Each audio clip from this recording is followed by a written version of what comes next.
The ship was called the Evergreen, and it was the size of a small city floating through the black emptiness between stars. Commander Ilara Voss stood at the entrance of the central biodome and breathed in the warm, wet air that smelled like soil and rain and green things growing in the light. She closed her eyes for just a moment and let herself pretend she was standing on a world that no longer existed. The biodome was the heart of the Evergreen. It stretched upward like a cathedral made of glass and steel, and inside it held a forest. Trees reached toward the artificial sun that glowed golden above them. Flowers bloomed in beds that curved along stone pathways, and vines crawled up the walls like fingers reaching for something they could never quite hold. Water trickled through small streams that wound between the roots, and the sound of it was soft and endless, like a lullaby that never stopped. Every human on the ship worked in the garden. It did not matter if you were the commander or the cook or the engineer who kept the engines burning. You had a rotation. You had your hours on your knees in the dirt, with your hands buried in the soil. That was the rule, and it was the oldest rule on any human vessel, and no one ever questioned it. Ilara watched her crew move through the green spaces. Some carried watering cans, and others knelt beside flower beds, pulling weeds with careful fingers.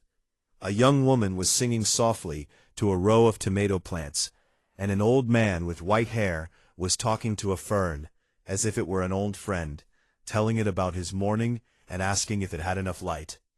It would have looked strange to anyone who was not human, and today there were many aboard the Evergreen who were not human. The Volcari delegation had arrived that morning, docking their sharp, angular vessel against the Evergreen's port side, at Relay Station Orid 7. The Volcari were tall creatures, covered in smooth, dark chitin that gleamed like polished armor. They had 4 arms and 2 legs, and their faces were narrow, with large amber eyes that saw in spectrums humans could only dream of. They moved with a stiff, precise grace, and they spoke in clicks and hums that the translation devices turned into flat, emotionless words. Ambassador Thys led the delegation. She was experienced and careful, and she kept her cub close to her side at all times. The cub's name was Kale, and he was barely past his first molting cycle, which meant he was young enough to still find everything in the universe fascinating, and old enough to get into trouble because of it. The Volcari had come to negotiate trade routes and resource-sharing agreements, boring adult things that required long meetings and longer silences, and the kind of patience that made Kale want to crawl out of his own shell. So when the adults settled into the conference chamber and the translators began their slow, careful work, Kale slipped away. No one noticed. Wandered the corridors of the Evergreen, and everything amazed him. The walls were not bare metal like Volcari ships. They were painted with colors and covered with images of places he did not recognize. Blue skies and green hills and wide stretches of water that seemed to go on forever. There were words written beneath the images, but he could not read the human script. He followed a warm breeze that carried a scent he had never encountered before. It was rich and alive, and it pulled him forward like a hand on his chest, guiding him gently towards something important. He found the biodome. The doors were open, and he stepped inside, and the world changed around him. Kale had never seen so many living things in one place. The Volcari homeworld was rocky and dry, and their cities were built from stone and metal and efficiency. Their food was grown in sealed hydroponic chambers, where everything was measured and controlled, and nothing was wasted. There were no forests on his world. No flowers, no sprawling, untamed green chaos like this. He stood at the edge of the pathway and stared upward at the trees, and his amber eyes went wide, and his mandibles parted in what any Volcari would recognize as pure open shock. The air was thick and warm and wet, and it pressed against his chitin like a living thing. He could hear water somewhere, and birds. No, not real birds, but recordings playing softly through hidden speakers, filling the space with songs that belonged to creatures that no longer existed anywhere in the universe. He walked deeper into the garden, following the stone path beneath the canopy of leaves and branches. The light filtered through the green above him, and it danced on the ground in patterns that shifted with every breath of recycled wind. And then he saw her. She was kneeling in the dirt near the base of a young tree. Her hands were deep in the soil, and she was working slowly, carefully, lifting a small sapling from one pot, settling it into a hole she had dug in the earth. She packed the soil around its roots with fingers that trembled slightly, and she smoothed the ground flat, and then she sat back on her heels and looked at the little tree. Kale studied her. She was not young. Her hair was dark but streaked with gray, and there was a long scar that ran from her jaw down the side of her neck.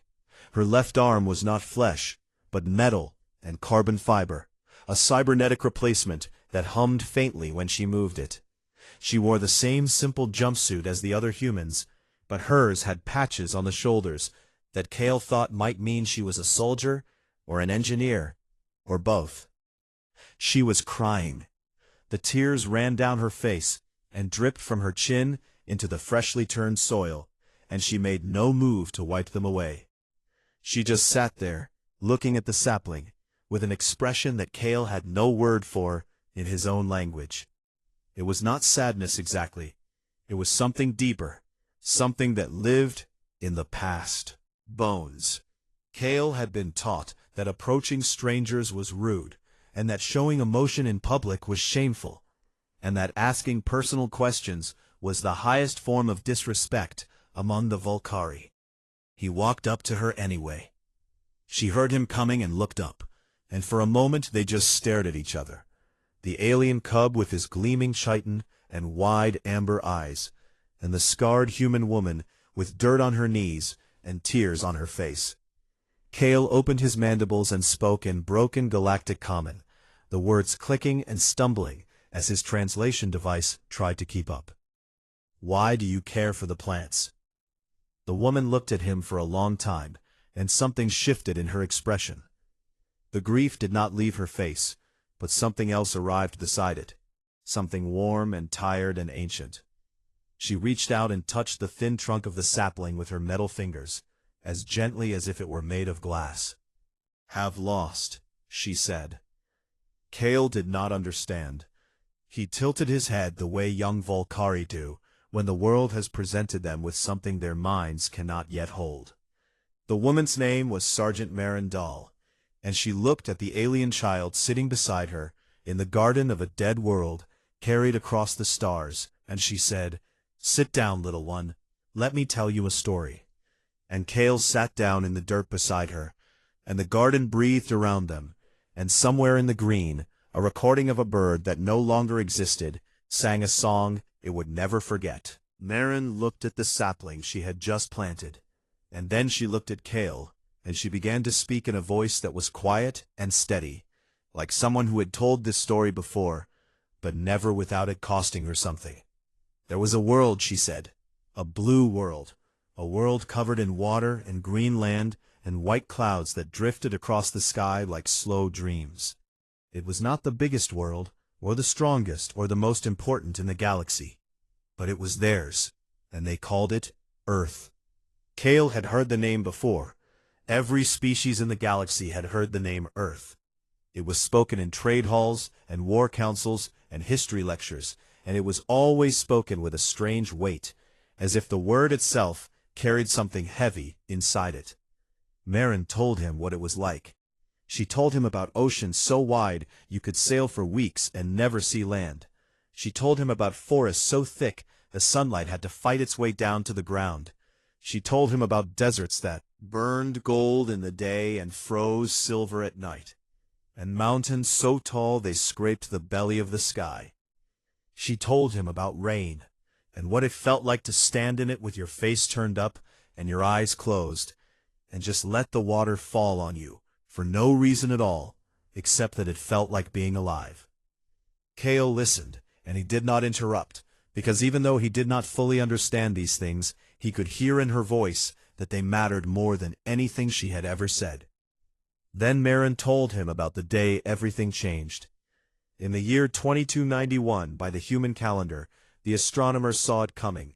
A rogue microsingularity, a tiny wandering knot of gravity, so dense that it bent light and space around it, like a stone pressing into cloth. It was not heading directly for Earth. It did not need to. It passed through the solar system like a needle through fabric, and its gravity reached out and grabbed the planet by its core, and began to tear it apart from the beginning.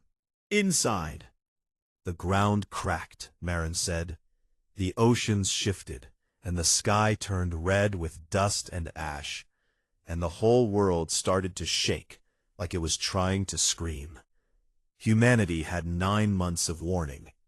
9 months from the day the scientists confirmed what was coming to the day the planet would break apart completely. 9 months to save 14 billion people. They could not do it. Kale felt something cold settle inside his chest, a feeling he had never experienced before, as Marin explained what happened next. Every ship that could fly was launched into the sky. Governments collapsed and rebuilt themselves in hours just to organize the evacuation. Military vessels became refugee transports. Cargo ships were stripped of their loads and filled with people instead. Stations in orbit were packed beyond any safe limit, and still, there were billions on the ground, watching the sky fill with engines and fire, and knowing that there was no room left for them. 3 billion, Marin said. That is how many made it off the surface. 2.3 billion out of 14 billion. The rest were left behind. She said it plainly, without drama or decoration, and that made it worse. Kale tried to imagine it. He tried to picture his own homeworld, breaking apart beneath his feet, and his people scrambling for ships that could never carry them all. And he could not do it. His mind simply refused to hold something that large and that terrible. But Marin was not finished. She told him about what else was lost, not just the people, but the world itself. Every living thing that had grown on Earth for billions of years was gone in 11 days. The forests burned, the oceans boiled away into steam that was swallowed by the void. The animals, the birds, the fish, the insects, the tiny creatures that lived in the soil and made the ground rich enough to grow food, all of it gone. All of it reduced to rubble and dust, and then even the rubble was pulled apart by the gravity of the thing that had killed them. There was a word, Marin said, a human word called petrichor.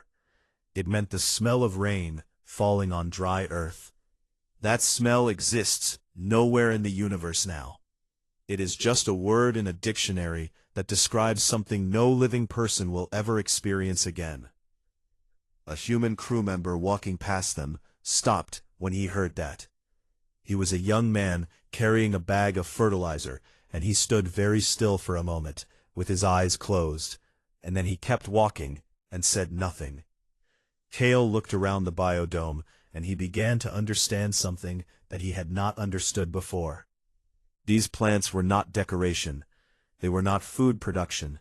They were not a hobby or a luxury or an experiment. They were all that was left. Every tree in this garden, every flower, every vine, every blade of grass was a descendant of something that had once grown on a world that was now dust, floating in empty space. Every seed had been carried off that dying planet by someone who chose to save a handful of life instead of an extra bag of supplies. Marin told him about the people who saved the seeds. She told him about a teacher in a country called Kenya who filled her pockets with acacia seeds before she ran for the evacuation shuttle. She told him about a grandfather in a country called Japan who wrapped cherry blossom cuttings in wet cloth and held them against his chest for the entire flight, clutching them like a child. The shuttle he was on lost pressure during ascent, and he died in his seat with frost on his face and the cuttings still warm against his heart. The people who found his body planted those cuttings, and they grew.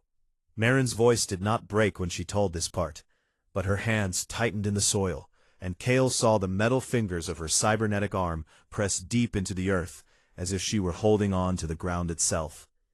She told him about families who were separated in the chaos, launched alone in emergency pods, parents who put their kids on ships and stayed behind because there was no room, lovers who held each other on the surface and watched the sky burn and decided that if they could not leave together, they would stay together. And through all of that, through the fire and the grief and the screaming and the death, people carried seeds. They filled jars and boxes and pockets and shoes and helmets and hollowed out books. They smuggled seeds past weight limits and boarding restrictions. They traded food rations for soil samples. They gave up personal belongings and keepsakes and photographs and letters from loved ones to make room for one more handful of seeds, because they understood something in that moment of total destruction that maybe they had always known but never had to say out loud. The people were dying, but the memory of the world did not have to die with them. Kale was quiet for a long time after Marin stopped speaking, moved softly around them, the leaves rustling in the recycled air, and the artificial sunlight warm on their backs. He looked at the sapling that Marin had planted, the one she had been crying over, and he asked in his small, clicking voice what kind of tree it was. "It is called a birch tree," Marin said. "It has white bark and small green leaves, and in the autumn the leaves turn gold and fall to the ground like tiny pieces of sunlight." She paused, and then she said, "It was my daughter's favorite tree." Kale did not know what to say to that, so he said nothing, and they sat together in the dirt, surrounded by the ghosts of a world that had been loved so deeply that its children carried pieces of it across the entire galaxy rather than let it be forgotten. After a while, Kale asked one more question. "Is that why every human ship has a garden?" Marin nodded. "Every ship, every station, every colony, no exceptions." She looked at him, and there was something in her eyes. That was not grief anymore, but something built on top of grief, something that had grown out of it, the way a tree grows out of dark soil. "But that is not the part that surprises the rest of the galaxy," she said. Kale leaned closer. "What is the part that surprises them?" he asked. Marin smiled, and it was a sad smile, but it was real, and it reached her eyes. "That comes next," she said. Marin stood up slowly and brushed the dirt from her knees, and she held out her hand to Kale, and after a moment of hesitation, the young Volcari took it. His chitinous fingers felt strange wrapped in her metal ones, but neither of them pulled away. "Come with me," she said. "I want to show you something." She led him deeper into the biodome, along paths that curved beneath the canopy of trees, and past rows of flowering bushes, and through a tunnel of climbing vines that formed a green arch above their heads. The air changed as they walked, becoming warmer and then cooler and then warm again as they passed through different climate zones, each one carefully maintained to match a different part of the world that had been lost. Kale noticed that other humans watched them as they passed. Some smiled at the sight of the alien cub walking hand in hand with the scarred sergeant. Others simply nodded, as if seeing a Volcari child in the garden was the most natural thing in the universe. None of them seemed bothered or surprised. Marin brought him to a section of the biodome where the trees were younger and smaller, and the soil was freshly turned. She stopped beside a display mounted on the wall, a screen showing images and text, and she tapped it with her metal finger, and the screen lit up with a timeline. "This is what happened after we lost Earth," she said. "This is the part the galaxy does not expect." She told him about the grief era, the decades after the destruction, when the surviving humans scattered across the galaxy in refugee fleets with nowhere to go. They had no homeworld, no territory, no seat on the Galactic Council, and no rights under interstellar law. They were orphans on the largest scale imaginable. The galaxy did not rush to help them. The Rathani Concord, which controlled vast stretches of habitable space, refused to grant humans settlement rights. They said the refugees would destabilize their economies and strain their resources. Drenathi Empire offered resettlement, but the price was 20 years of indentured labor for every human who accepted a plot of land. The Kel-Sathari Federation simply closed their borders and said nothing at all. Kale felt a hot spike of anger inside his chest, and he was surprised by it, because the Volcari were taught to be practical and unemotional about galactic politics. But this was not politics. This was people with no home being turned away by those who had more than enough room to share. Marin saw his expression, and she smiled a little. "It is all right to be angry," she said. "We were angry too. But anger was not what saved us." She told him what saved them. On every refugee ship, in every overcrowded hold, in every temporary shelter, on borrowed stations and rented moons, humans did the same thing. They found soil, or made it from recycled waste, and composted food scraps. They took the seeds that had been carried off Earth, and they planted them. Efficient. Not because it made strategic sense, not because anyone ordered them to do it. They planted because they could not stop themselves. It was in their bones, Marin said. It was something deeper than thought or reason. When a human is grieving and lost and afraid, the oldest part of their brain tells them to put something in the ground and help it grow. We have been doing it for 10,000 years. We buried our dead and planted trees over them long before we understood why. We turned battlefields into gardens, and graveyards into parks, and ruins into forests. We cannot look at bare ground without wanting to fill it with life. Kale thought about this. He thought about the Volcari way of handling death, which was quick and clean and efficient. The dead were recycled into the brood nest. Their minerals and proteins returned to the collective to feed the next generation. There was no ceremony, and no marker, and no garden. Memory was stored in pheromone records, chemical signatures, that could be accessed but not felt. He had never questioned this before. But standing in the biodome, surrounded by 10,000 living monuments to 10 billion dead people, he felt for the first time that maybe the Volcari way was missing something. Marin led him to the next section of the timeline, and she told him what happened over the following centuries. The galaxy had seen homeworld loss before. It was rare, but it had happened. The Geldan lost their world 800 years ago to a stellar collapse. The Oravex lost theirs to a war they did not start. The Pale Syndicate watched their planet die slowly from pollution they could not reverse. In every single case, the species that lost its homeworld followed the same path. They diminished. They lost their culture, their purpose, their will to continue. They became drifters and scavengers, and eventually they faded into extinction or were absorbed by larger civilizations. Every species in the galactic record that lost its homeworld eventually died. Humanity was supposed to follow that path. The projections were clear. The models were certain.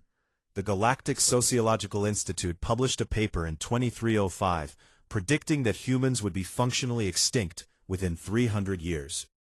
They were wrong. Humans did not fade. They grew. Within 2 generations, the refugee fleets had transformed into something new. The humans who had been homeless and grieving and scattered across the galaxy became the most skilled terraformers and ecological engineers the galaxy had ever seen. They took their knowledge of Earth's systems, and they began applying it everywhere. Dead worlds with thin atmospheres and barren rock became their canvas.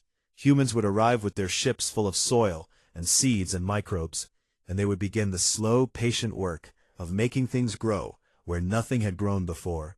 They engineered mosses that could survive in near vacuum, and algae that could turn toxic. Atmospheres into breathable air, and root systems that could break apart stone and create soil from nothing. They did not do this only for themselves. They did it for anyone who asked, and sometimes for those who did not. Marin told Kale about a Rithani colony world that suffered a catastrophic agricultural failure. Crops died across an entire continent, and famine was spreading. The same Rithani who had refused humans shelter 30 years earlier sent out a distress call. And the first ships to arrive were human ships carrying seeds and soil, and 100 botanists who worked for 6 months without pay to rebuild the colony's food supply. When the Rathani Council asked why the humans had come to help after being treated so poorly, the human captain said, "Because the soil does not care about politics." Kale made a sound that was almost a laugh. Marin showed him more. She showed him images of worlds that had been transformed by human hands. Lifeless, now covered in green and blue. Forests growing on moons that had never known a tree. Coral reefs blooming in artificial oceans on station habitats. Flowers growing in the cracks of old battlefields, where the soil was still scarred from weapons fire. After every war, she said, after every battle, after every disaster, humans show up with seeds. It is what we do. We fight when we must, and we fight hard, but when the fighting stops, the first thing we do is plant something in the ground where blood was spilled. The galaxy started calling humans the gardeners. Some said it with mockery at first, as if caring about plants was a weakness compared to building warships and conquering territory.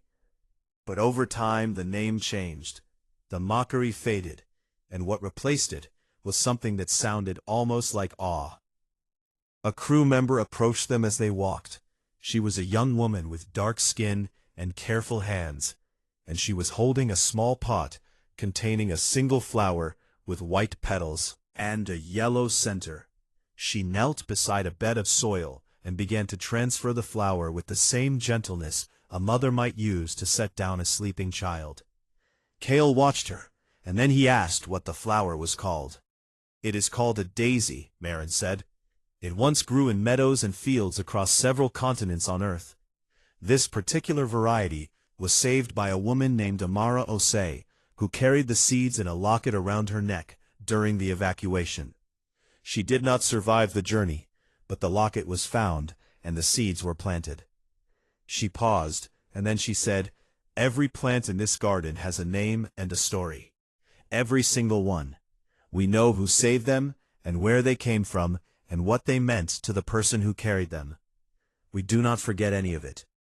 Kale looked at the garden around him, and for the first time he saw it not as a collection of plants, but as a room full of people.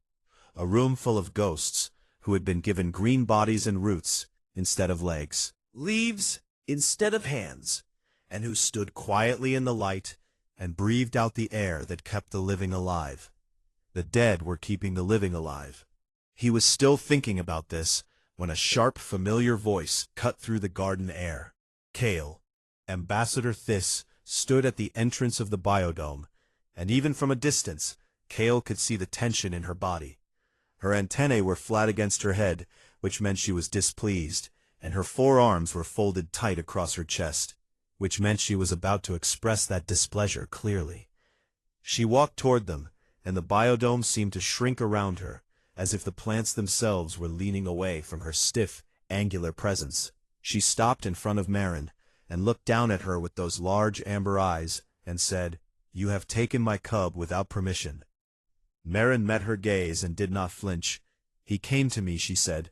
"He asked a question, and I am giving him an honest answer." Kale, and then at the garden, and her antennae twitched with something that might have been confusion or disgust, or both. "We are leaving," she said to Kale. But Kale did not move. He looked up at his mother, and for the first time in his young life, he did not obey immediately.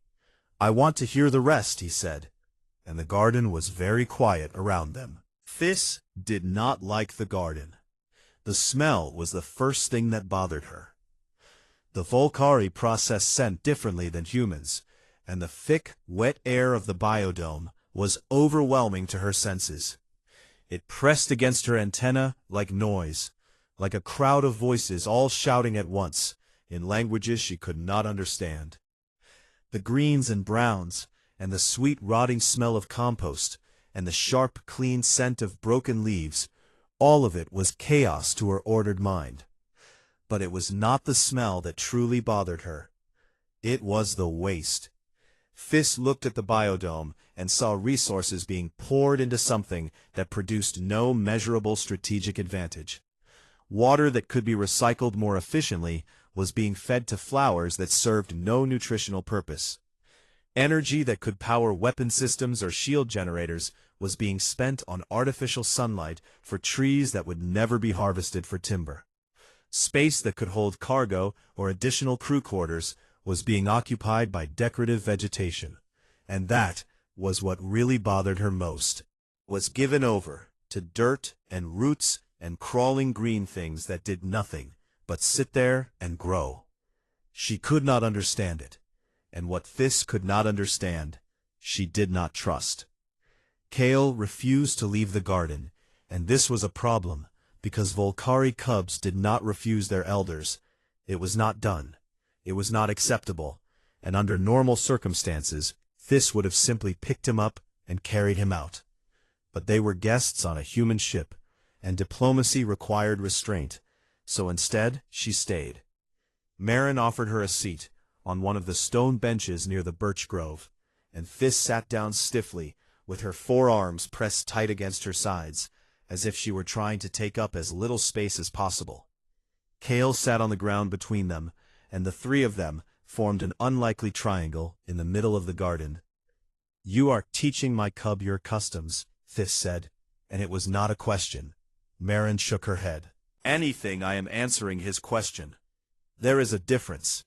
Thys clicked her mandibles in the Volcari expression of skepticism. "Your species is famous for turning answers into lessons." Marin almost smiled at that. "Fair enough," she said. There was a silence between them that was not quite hostile, but not comfortable either. The kind of silence that happens when two very different people are trying to decide if the other is worth the effort of understanding.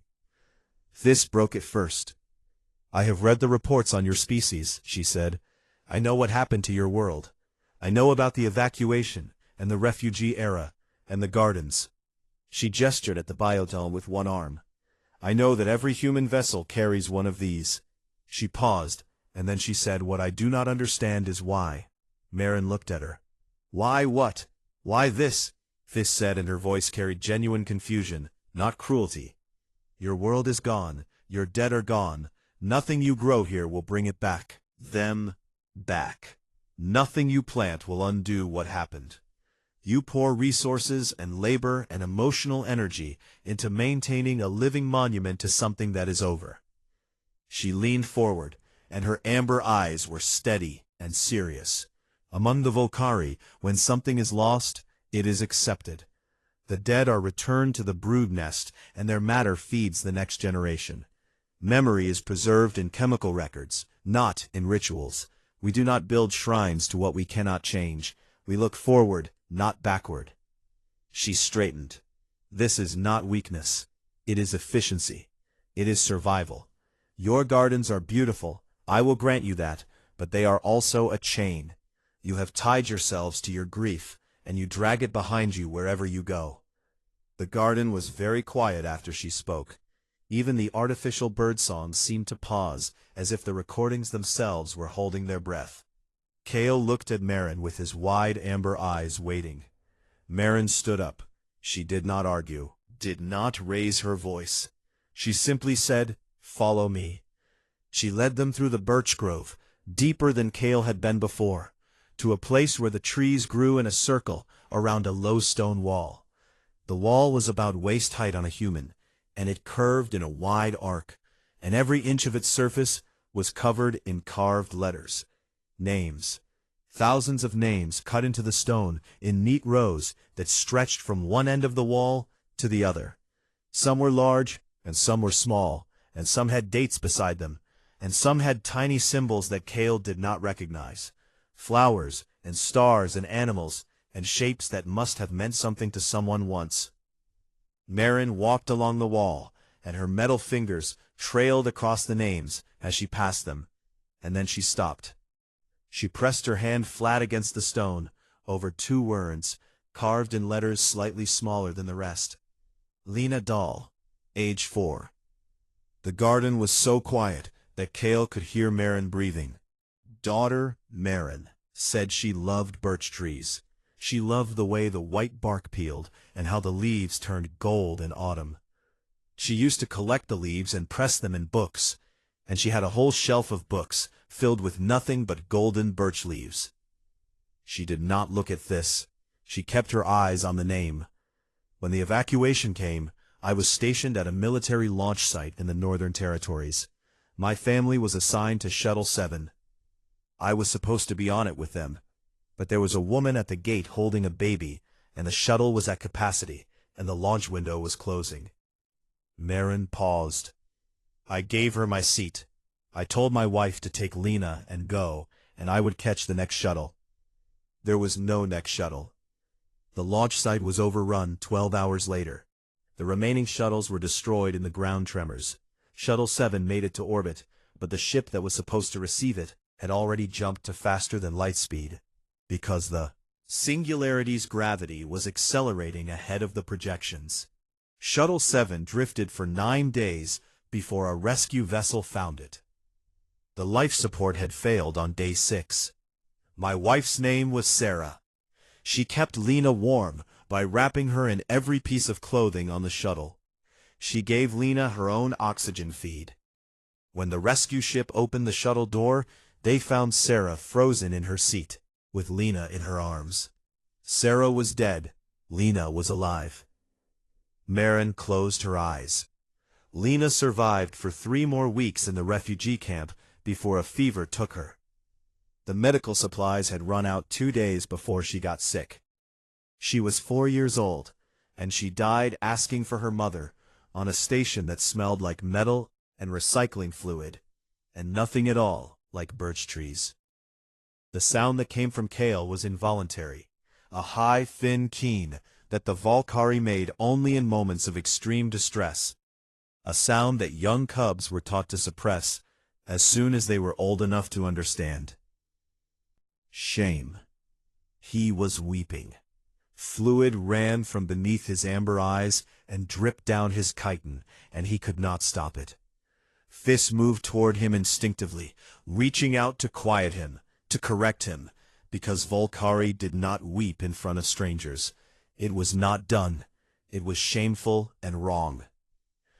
Marin knelt beside Kale and placed her hand very gently on his shoulder, and she said, "It is okay to feel it. That is the whole point." Fists froze. She looked at Marin kneeling in the dirt beside her weeping child, with her hand on his shoulder, and her scarred face, and her metal arm, and the name of her dead daughter carved in the stone behind her. Something shifted inside the ambassador. Something she did not have a word for in any language she spoke. Marin looked up at this, and her eyes were dry now, as if she had cried everything out years ago.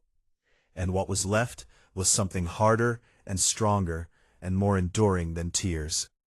"You asked me why we do this," she said. "Said our gardens are chains. You said we drag our grief behind us." She stood up. "You are right. We do. We carry it everywhere. We will carry it until the last human draws their last breath, and even then we will find a way to make sure the seeds survive after us. But our grief is not a chain. It is a root system. It goes deep into the ground, and it holds us in place when the storm comes, and it feeds everything that grows above it." She gestured at the garden around them. "Every tree in this garden breathes out oxygen. The crew of this ship breathes it in. Our grief is literally keeping people alive. Our dead are keeping the living breathing. Do you understand?" This said nothing, because every species that has ever lost a homeworld has followed the same path. They diminish, they despair, they give up, they die. The galaxy has seen it a dozen times, and the galaxy expects it, because grief is supposed to be a weight that drags you down. But humans decided to make their grief into something that grows, something that feeds, something that gives air and shade and beauty to anyone who stands near it. We did not choose to forget. We chose to carry, and we chose to make the carrying mean something. A new voice interrupted them. Commander Voss appeared at the edge of the birch grove, and her face was serious, but there was something bright in her eyes, something that looked like purpose. "Marin," she said, "we have new orders. The Evergreen has been rerouted." "Where?" Marin asked. Geldan space, Voss said. The Geldan had just announced that their last generation had been born. They were going extinct, not from war or disease, but from despair. They had lost their world 800 years ago, and they had simply stopped wanting to continue. We are bringing them seeds, Voss said. Marin looked at the commander, and then she looked at the name on the wall, and then she looked at Kale, who was still wiping the tears from his chitin with his small, trembling hands. She smiled, and it was the first real smile Kale had seen from her, and it was not a happy smile exactly, but it was alive, in the way that a tree is alive, reaching upward toward light, that it has no guarantee of finding, but reaching anyway, because that is what living things do. About damn time, Marin said.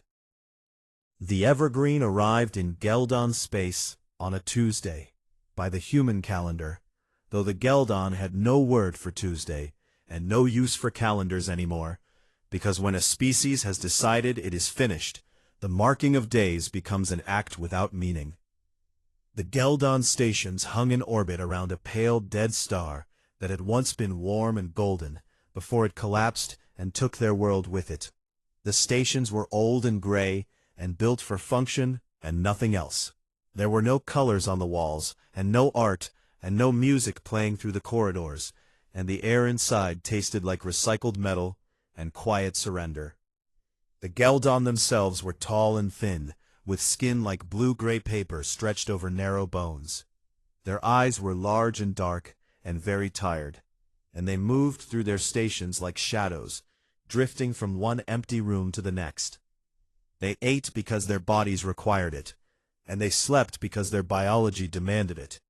But there was nothing in their movements that suggested they wanted to do either of these things.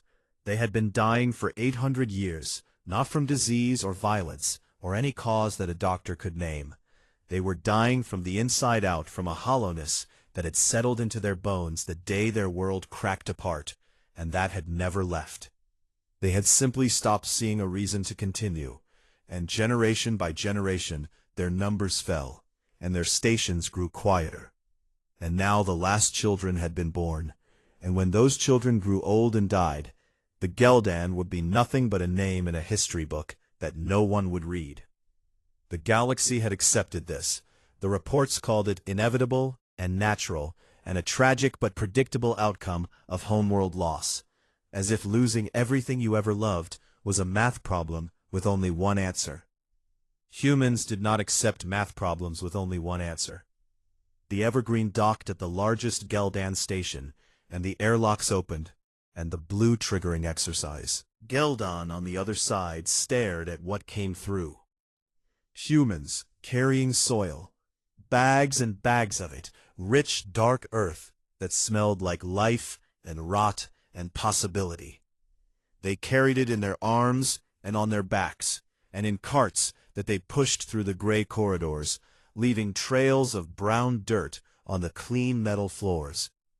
Behind the soil came the seeds and the seedlings and the saplings, in pots, and the tools and the watering systems and the grow lights. And behind all of that came the people themselves, rolling up their sleeves and tying back their hair and getting down on their knees. They did not ask permission. They did not wait for committee approval or bureaucratic clearance. They did not give speeches about hope or resilience or the indomitable human spirit. They just started planting.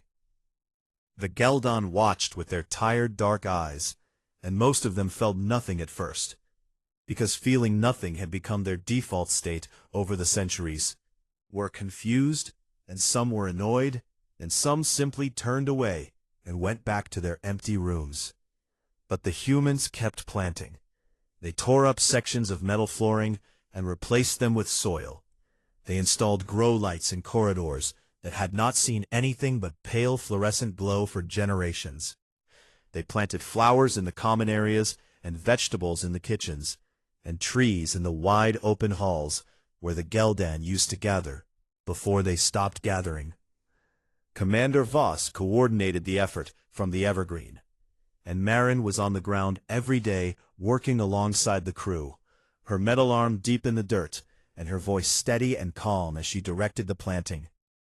She did not try to talk to the Geldan about their feelings, or their grief, or their decision to let their species end. She just worked beside them, and if they came close enough, she would hand them a seedling and show them where to put it. Most of them walked away. An elderly Geldan, whose name translated roughly to Keeper of the Western Archive, stood at the edge of a newly planted flower bed on the fourth day and watched the colors. He had not seen colors like that in a very long time. The deep red of the roses, and the bright yellow of the sunflowers, and the soft purple of the lavender. And something about the sight of them growing there, in the middle of all that gray metal, made his chest feel tight in a way he had forgotten was possible. He reached out and touched a leaf. It was small and green and soft and alive, and it trembled under his fingertips. And he stood there for a long time with his hand on that leaf, and he did not move, and he did not speak, and the human working nearby did not interrupt him. On the seventh day, a Geldan child wandered into one of the newly planted garden spaces on the lower deck. She was young enough that she had never known anything but the gray station and the quiet despair of her elders. Stood in the doorway and stared at the flowers, and then she walked closer, and a sunflower that had been planted just 3 days ago, and was already reaching for the grow light above it, opened its petals as if it were greeting her. She laughed. It was a small sound, barely louder than a whisper, but it carried through the station like a bell ringing in an empty cathedral. And the humans who heard it stopped what they were doing and looked at each other and smiled, and some of them cried and kept working. The Geldan elder who had touched the leaf heard the child's laughter, and he closed his eyes, and for the first time in longer than he could remember, he thought about tomorrow. Not about the ending, not about the slow, quiet death of everything he had ever known, but about tomorrow, and what it might look like if there were more flowers in it. That was the beginning. It was not fast, and it was not easy. Many Geldan resisted. Some were angry at the humans for coming, uninvited, and disrupting their stations, and filling their corridors with dirt and green chaos. Some accused the humans of arrogance, of projecting their own grief rituals onto a species that had not asked for them. But the humans had a talent for stubbornness that bordered on the cosmic, and they kept planting, and they kept watering, and they kept showing up every morning with soil under their fingernails and hope in their eyes that had no right to be there but refused to leave. And slowly, slowly, like the first green shoot pushing through frozen ground, things began to change. 1 year later, Kale stood in the corner of his family's dwelling on the Valkyrie homeworld and looked at what he had built. It was not much, a small patch of soil in a ceramic container about the size of his sleeping mat. He had filled it with a mix of mineral substrate and organic compost that he had researched and prepared himself, and in it he had planted 3 species of hardy alien succulents that could survive in the dry, rocky conditions of the Valkyrie world. It was not an earth garden. It held no birch trees, and no daisies, and no roses. But it was green, and it was alive, and it was his. His broodmates thought he was strange.